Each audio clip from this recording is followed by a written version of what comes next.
Bonjour les amis, on rentre dans la période estivale, la période des vacances. Cette période qui est si belle, mais aussi on voit des études qui montrent, et vous savez, que des couples en devenir cassent, des couples qui vont se marier cassent, des couples qui sont mariés et divorcent, parce que cette période est sensible.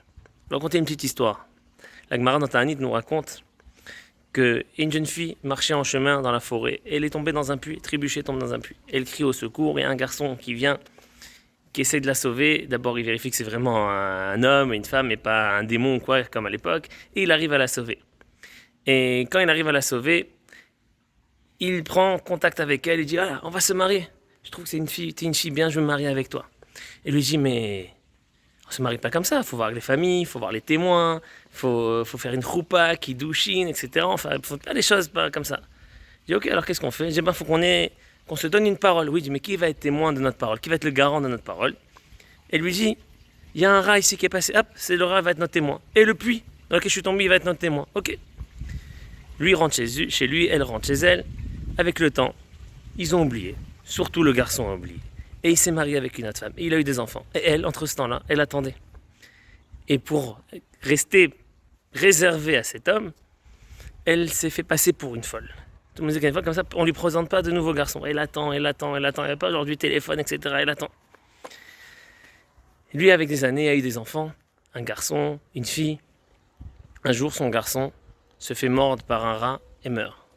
Un jour, quelques semaines après, sa fille tombe dans un puits et meurt. Sa femme dit, mais mon chéri, qu'est-ce qui se passe? Pourquoi nos enfants meurent de telle façon, de telle manière cruelle, difficile? Il réfléchit, il dit, ah, mince, j'avais donné ma parole à une jeune fille et j'ai pas tenu ma parole. Il y avait deux témoins, la Khoulda, le rat, et le bord et le puits. Sa femme entend ça, lui dit, mon chéri, je te libère. Va récupérer ta part. La part, l'engagement que tu as donné à cette jeune fille. Donc il se divorce, il va se marier, il va dans la ville où sa fiancée de l'époque était censée être, et on lui dit, ah c'est là, elle est folle. Bon, elle est folle, je vais quand même, j'ai donné ma parole, il faut que j'essaie de retrouver. Et il va chez elle à la maison, il tape, son père dit, elle est folle. Il dit, je veux quand même lui parler. Il rentre lui parler, et là, elle retrouve la raison. C'est pas qu'elle est devenue folle. Pour se protéger, rester réservée, elle s'est fait passer pour une folle. Regardez ce message de fidélité. Plusieurs. Elle qui est restée, qui s'est passée pour une folle pour rester fidèle. La femme de ce garçon qui lui a dit, si c'est ta part, tu as été fidèle. Le rat qui a tenu sa promesse, ils sont engagés pour cette femme-là, il a tué ses enfants. Le puits, le père de la fille qui a accepté, qui a dit elle est folle, il était honnête. Il lui a dit regarde, elle est folle. Lui qui a été récupéré, malgré qu'elle était folle, il dit je vais aller quand même la voir. Ça c'est la fidélité. Le problème est que dans cette période-là de vacances, certaines personnes perdent la fidélité. Comment on perd la fidélité? Pourquoi je voulais parler de ce sujet-là cette semaine? Parce que c'est le début de la vacances, mais aussi dans Parashat Roukat. Je ne vais pas rentrer dans tous les détails, mais mon cher Rabbeinu, il est dans une situation très compliquée où tous les juifs pleurent parce qu'ils n'ont pas à boire, ils n'ont pas d'eau. Et Akash Baruch Hu lui dit par le rocher, lui il tape au rocher. Akash Baruch Hu se met en colère, si on peut dire, envers lui. Il lui dit tu ne rentreras pas en Eretz Israël parce qu'il y a un Noéman Tebi, tu n'as pas cru en moi. Tu n'as pas eu la foi en moi, tu n'as pas eu confiance en moi. Mais Moshe, qui a eu confiance, pas confiance en Dieu, comme Moshe Rabbeinu? Il n'y a pas eu un homme qui parlait, il parlait avec Dieu, de sa bouche.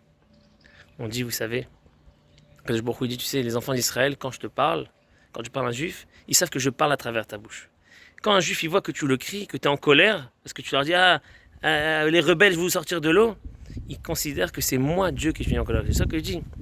Pourquoi tu te mets en colère? Toi, Moshe, t'as pas confiance assez en moi. Si tu étais fidèle, tu avais ta foi forte en moi, tu aurais confiance. Je te dis, parle au rocher, tu aurais parlé, et l'eau serait sortie. À son niveau, hein, Moshe, je répète, à son niveau. Les amis, pour rester fidèle, il faut avoir la émouna. Il faut avoir la foi en Kadosh Baruch Hu. Que si Dieu m'a donné cette fille, si Dieu m'a donné ce garçon, m'a fait rencontrer, m'a fait que je me suis marié avec lui, c'est le seul et unique. C'est la seule et unique. Si je considère que c'est moi qui ai choisi, elle est belle, elle est mignonne, elle est sympathique, ça marche maintenant, je m'engage, mais à un moment où tu vas tourner ailleurs, t'as pas la foi, tu crois pas en Kadosh Baruch Hu, tu crois pas que c'est lui qui t'a donné cette femme, cette copine, cette fiancée. Tu crois pas que c'est lui qui t'a donné ton copain, ton ami, ton mari? La chas de shalom, ça peut mal se passer. Comment rester fidèle dans ce monde qui est très infidèle aujourd'hui de nos jours. Dans cette période qui crée souvent l'infidélité parce qu'on est dans des endroits, la chaleur fait certains effets, que les gens regardent des belles vues mais pas toujours les bonnes vues et se détournent de leur femme, de leur mari. C'est la foi en Kadosh Baruch Hu. Si un homme a la Emouna, si un homme se renforce en Torah, se renforce en Mitzvot, se renforce à faire attention à ce qu'il regarde, ce qu'il voit, sur quoi il met l'accent, que c'est Kadosh Baruch Hu qui lui a envoyé cette femme, cette fiancée, ce mari, ben là, normalement, il devrait moins avoir de problèmes d'infidélité.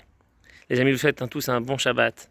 Shabbat Shalom, plein de bonnes choses, plein de bonheur, et surtout, ayez la foi. Il faut qu'on ait la foi en Kadosh Baruch Hu, la Emouna, qui va nous aider à tous et à toutes à rester le plus fidèle possible. Mais il n'y a pas le plus fidèle, c'est de rester tout court fidèle. Shabbat Shalom.